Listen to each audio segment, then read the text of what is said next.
रसिक श्रोते हो, जय श्रीराम. मी डॉक्टर धनश्री खरवंडेकर. आपणा सर्वांना माझा सविनय नमस्कार. डॉक्टर देवीप्रसाद खरवंडीकर म्हणजे माझे सासरे संस्कृत पंडित आणि संगीतकार होते.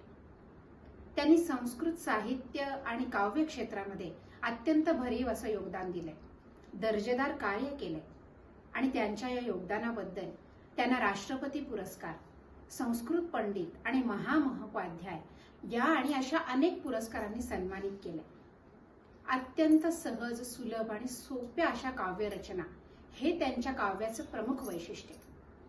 त्यांनी दिलेल्या चालीही इतक्या सहज, सुंदर, सोप्या आणि गेय आहेत की संगीत शिकणारे विद्यार्थी देखील ते अगदी सहज गाऊ शकतात. प्रस्तुत गीत हे श्री रामायणाविषयी असून रामचरित्रामध्ये काय घडलं याचं वर्णन त्यांनी त्यात काव्यबद्ध केलेलं आहे. आमच्या श्रुती संगीत निकेतनच्या सर्व महिला विद्यार्थिनींनी हे गीत अत्यंत सुंदररित्या सादर केलेलं आहे. ऐकूया तर.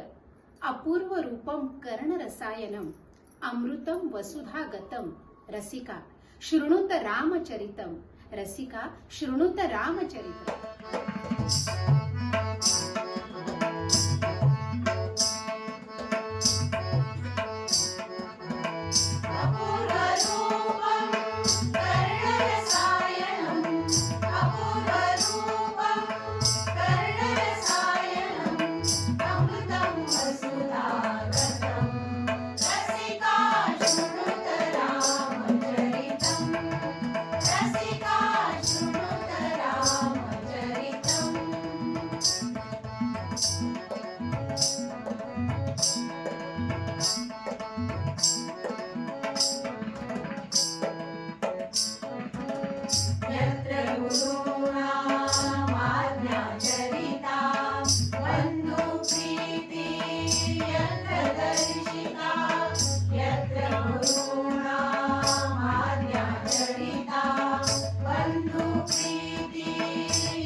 गोपाळ